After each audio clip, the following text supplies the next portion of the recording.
Good morning. Good morning. Happy month. We're so happy to be here. The month of Adar. I got dressed appropriately. I got dressed. That's a good one. Welcome to the Shmooze. So we're very happy to be here today. We're thrilled. It just gets better and better. It seems like, when was the last time we met? Ages ago. Yeah. I felt the same way. But it's only a week. Yeah. Today we're going to talk about laughter. Wonderful. And the different types of laughter and the different ways people perceive laughter. Did you read my blog? I mentioned us. You didn't because it's in English. No, because I didn't have time. Okay, so I'm gonna share. Last week, I don't know who was watching, but I mean we were watching, of course, and we were doing, and we had this moment where we just we started laughing, no additives, no, and we couldn't stop. And then a few days ago, I was on the bus, and this is what I wrote about on my blog, and I wanted to address it because it's such an interesting topic. I was on the bus, and sitting right across from me were these two men, and they had Down syndrome. And they had their own private joke, and they were laughing hysterically, so laughing. And and I'm embarrassed to say it, I wrote up on my blog that I'm embarrassed, and I was wrong. But I wrote that, my first thought was, they're not normal. What's wrong with them? And then I caught myself, and I'm like, wait, what's the difference between what they're doing and what we do? Right. And what's the difference? Why is me laughing like a maniac okay? Yeah. And them not? And I caught myself, and I'm like, wait a minute, this is beautiful. They're so sensitive and so in love with life, and they're just happy to be alive. I think the joke was that they're going to Yerushalayim by themselves, and they were so excited to be going to Yerushalayim by themselves. And every stop that they got brought them closer to going to Yerushalayim, and they're so excited. and I was just looking at it, and I'm like initially, my thought was what's wrong with them? And then I did that switch because, I talk to myself all the time, and people see me talking to myself, and I'm not even aware, and I laugh at random thoughts that come into my head. So it was why is that okay? And that's not okay. And then I'm like, you know what? They are so okay. Halavai that I should learn from them. Halavai that we should get joy from all the simple things in life. Yeah. That we should just crack up and be happy, just because we're alive. That the simple pleasures in being alive. That's so true, because we inhibit our natural happiness. And yesterday I gave my lecture at an old age home and for women, and it was just some people said, but we're not used to laughing. That breaks my heart.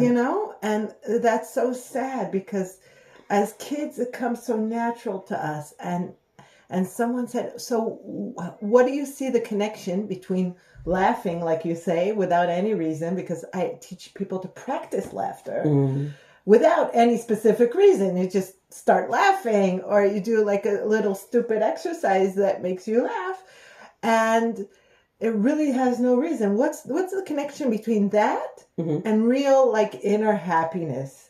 Will laughing really make me happy? And that's a good question. Yeah. That's a really good question. The answer is very simple. Yeah. Yeah. Yeah. Laughing will make you happy. Why? Okay. Why? Because it reminds you of who you were as a little kid. The laughter is something we suppressed.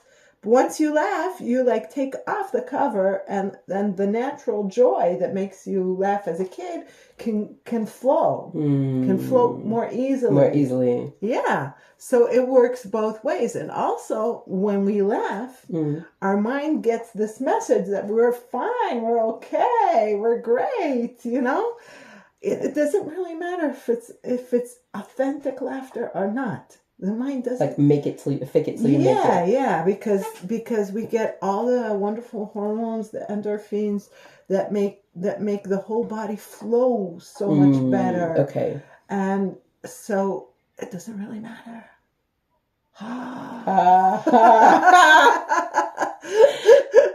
but really, I feel that this is something that society is growing in this aspect of letting ourselves laugh more. A lot due to Dr. Madan Kataria, who brought the laughter yoga into the world.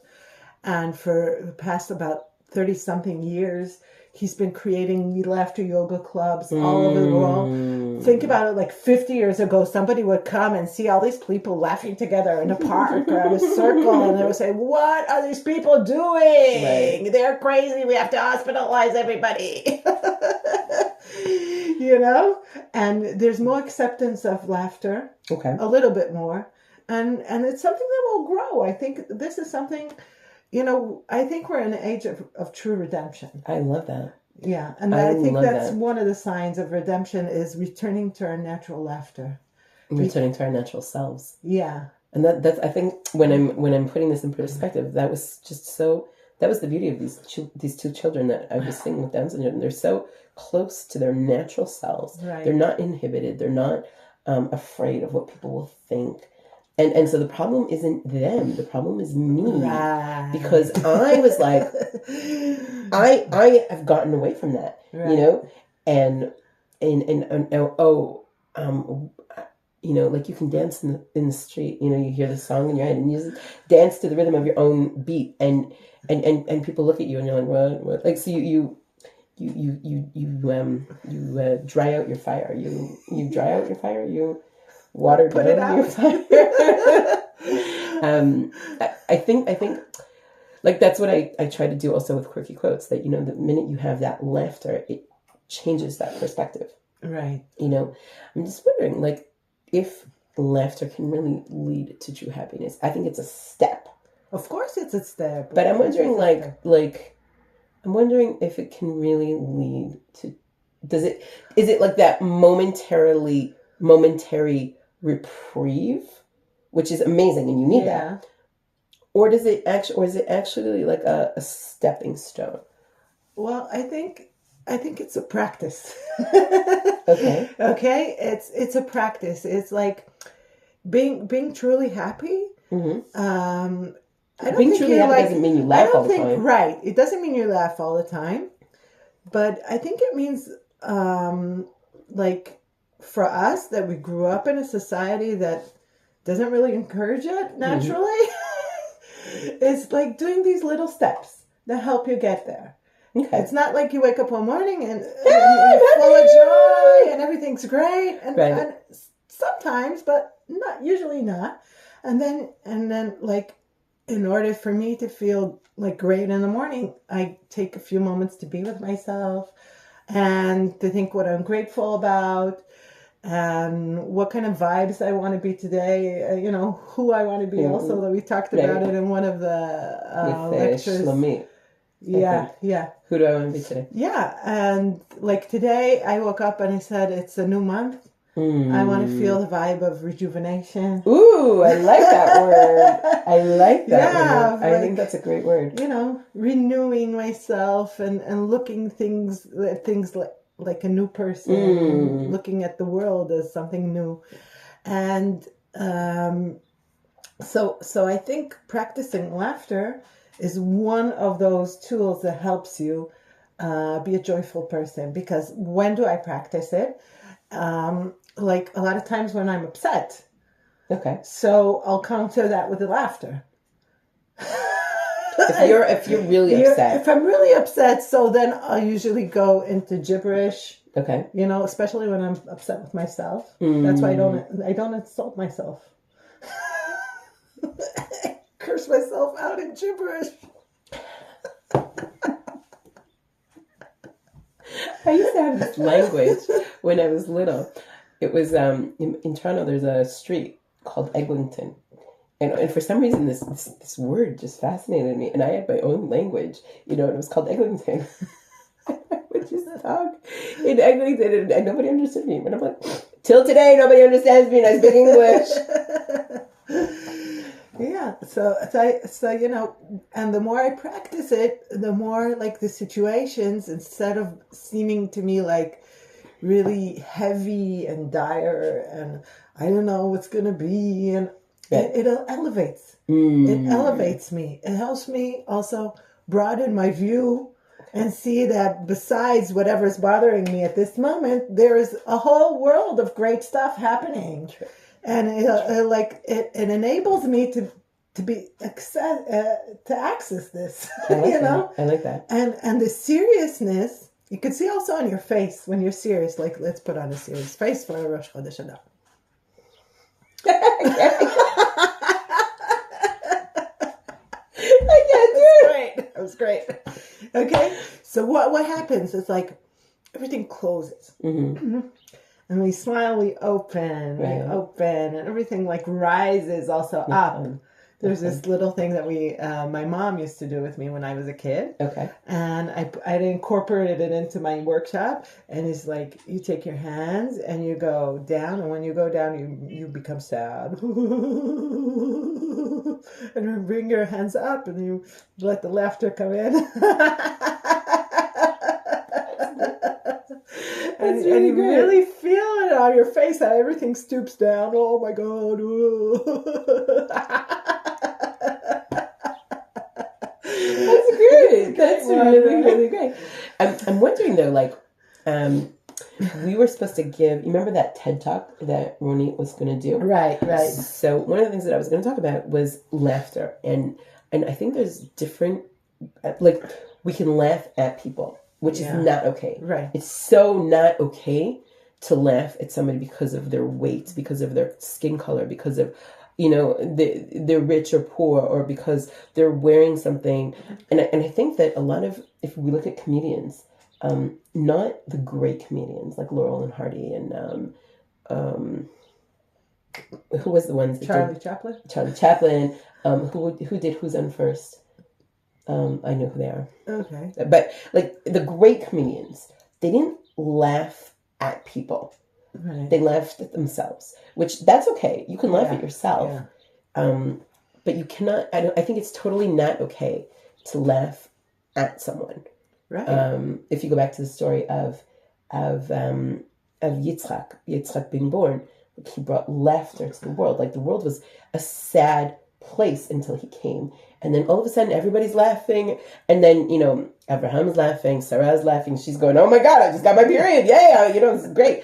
And Ishmael is laughing. And his laughter was also, it's recorded that somebody else was there and somebody else was laughing. And his laughter was like mitzachik, like he was laughing at. Right. And I sometimes I find myself, I don't know if you, but like I can be very judgmental sometimes. Mm-hmm.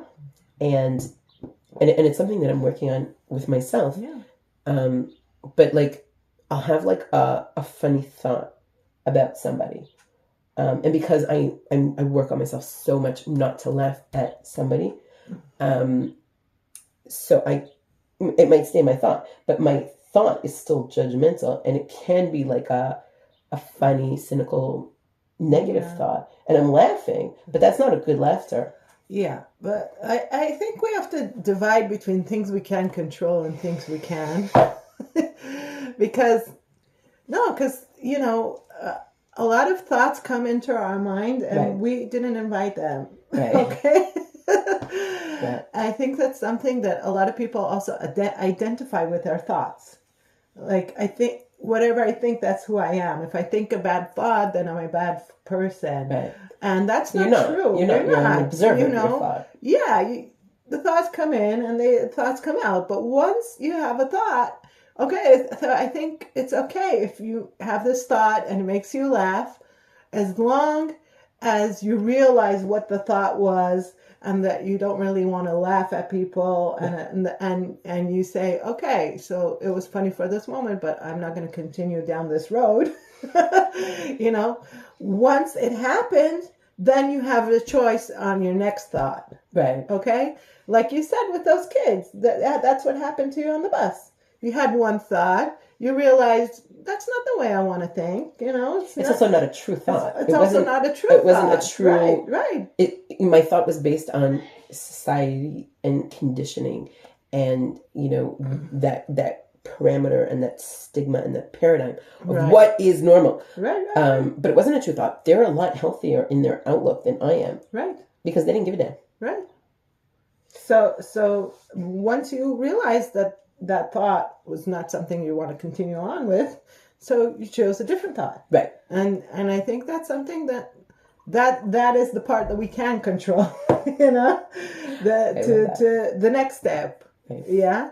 And also, what's important is to not beat ourselves off about thoughts that we thought. Or actions that we did. And also, our actions don't define us. No.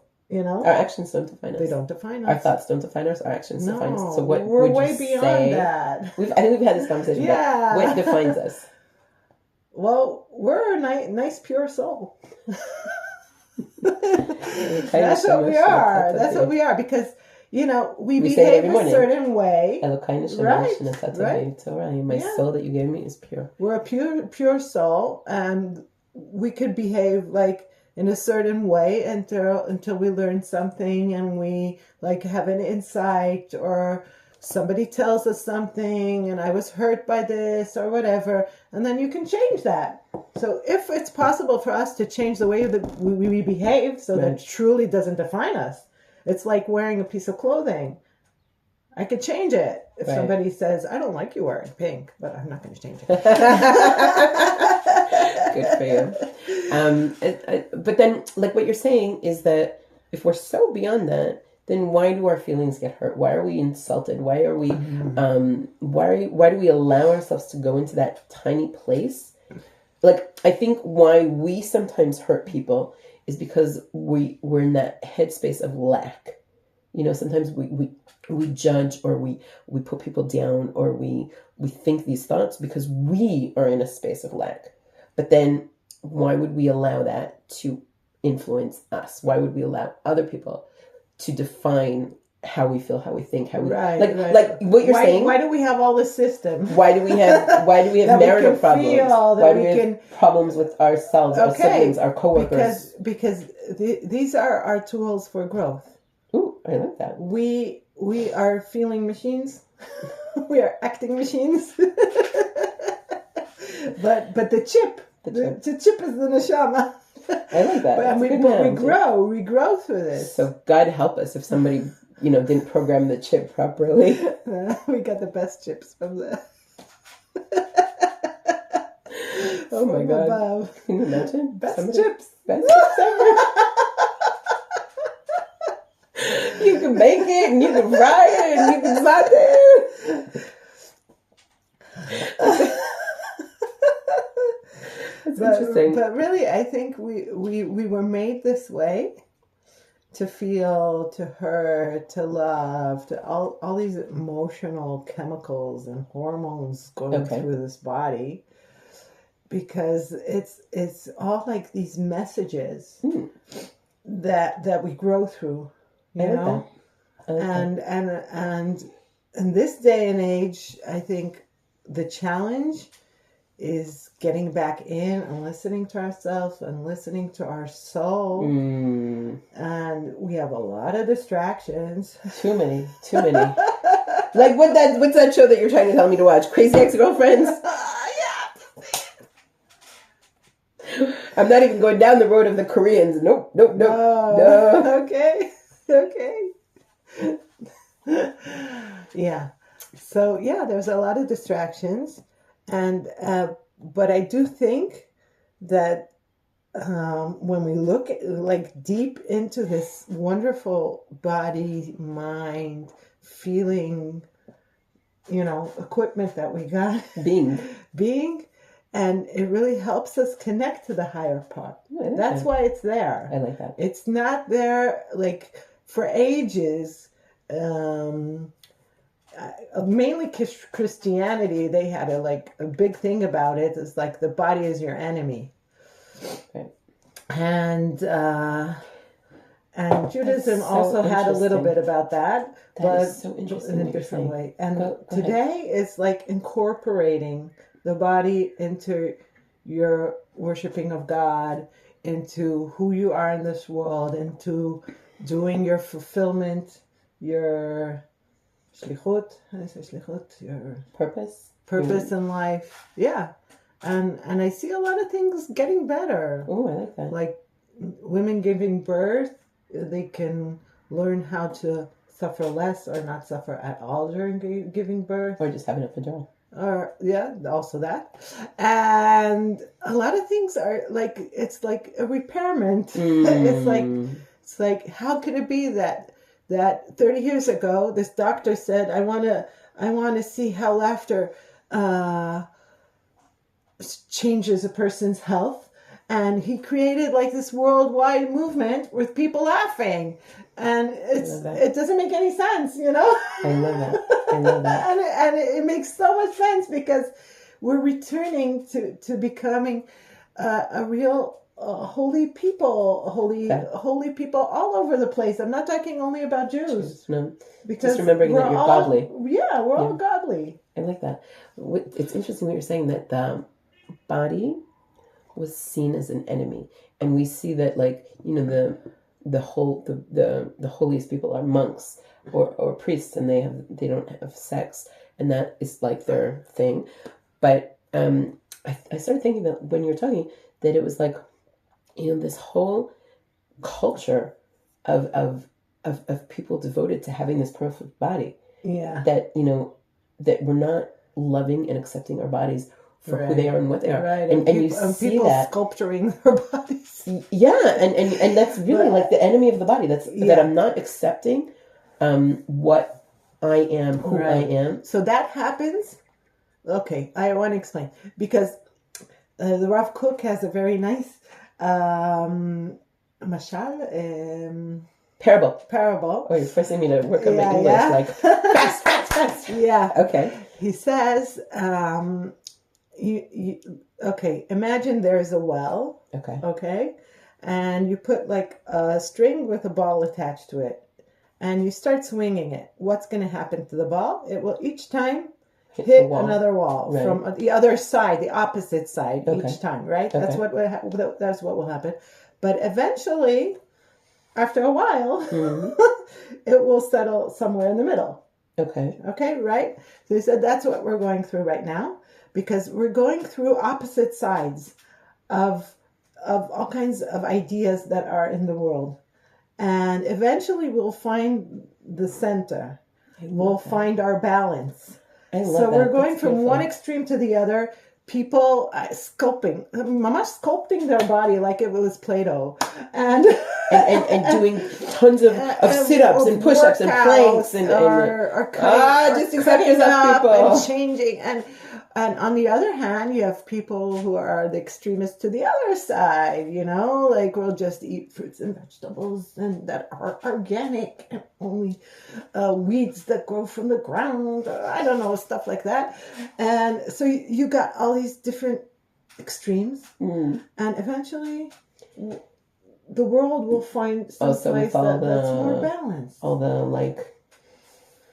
All the latabim and like everything, like all that, like it's not balanced yet, and everybody's being forced to identify with who they are and what they are and what they want to do and how they want to do it. And I think the questions that are arising are painful questions, like things that we took for granted, right?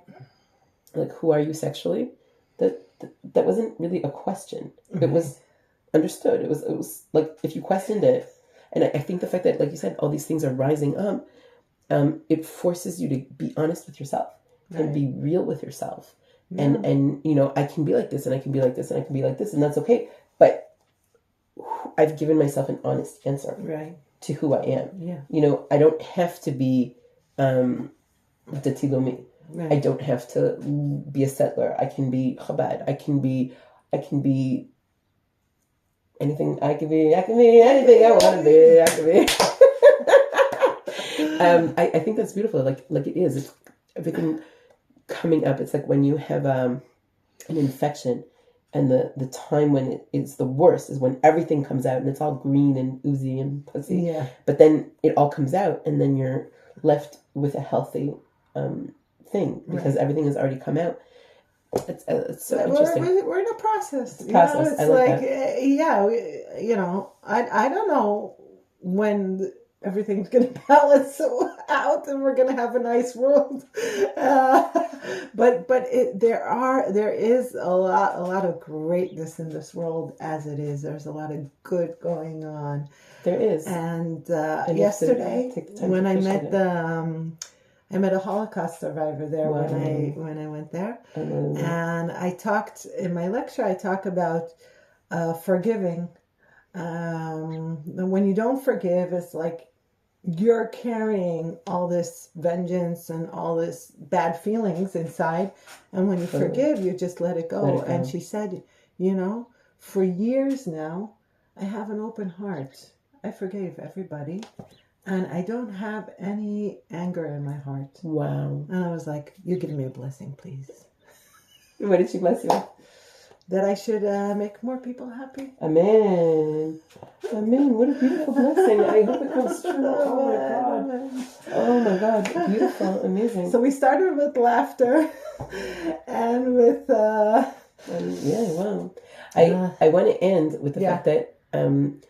you said that this is like the laughter is part of the redemption process. Yeah. And the story that I love in the Gemara is the one about Rabbi Broka. You know the one I'm talking about? Yeah, of course. He's in the marketplace and he says, Eliyahu Navi is walking with him and he says, who is worthy of the next world? And he shows him all these people that are so not worthy. Yeah. And then he comes to these two clowns and he says, these people are going to the next world. And you know what? These people, he said because they make people laugh, they make themselves laugh. They're happy people, and they make other people laugh, and they save them from sadness. So I think that's something that we should all merit. We should all merit to save ourselves from sadness. Yeah, and I can add to that, of course, that really when you laugh and you feel happy. So the next world is right here. Oh, it's right here. I love that. I have moments, really, truly, especially when I'm by the beach, that I'm just filled with happiness. And that's like, I don't need the Garden of Eden. The Garden of Eden is right here. I found it. That's beautiful. That's beautiful. Yeah. And everybody should be able to find their own personal space of happiness. Right. It could be dancing. It could be like giving a real hug. It could be so many things. We have so many free things that we can use. Still. Really? Still. Yeah. Or just, anything you do that you're really connected to at the moment. I think that's also, it's like you're in Gan Eden. You're like so peaceful. You're in paradise. That. And you don't need the palm tree and the river and all that.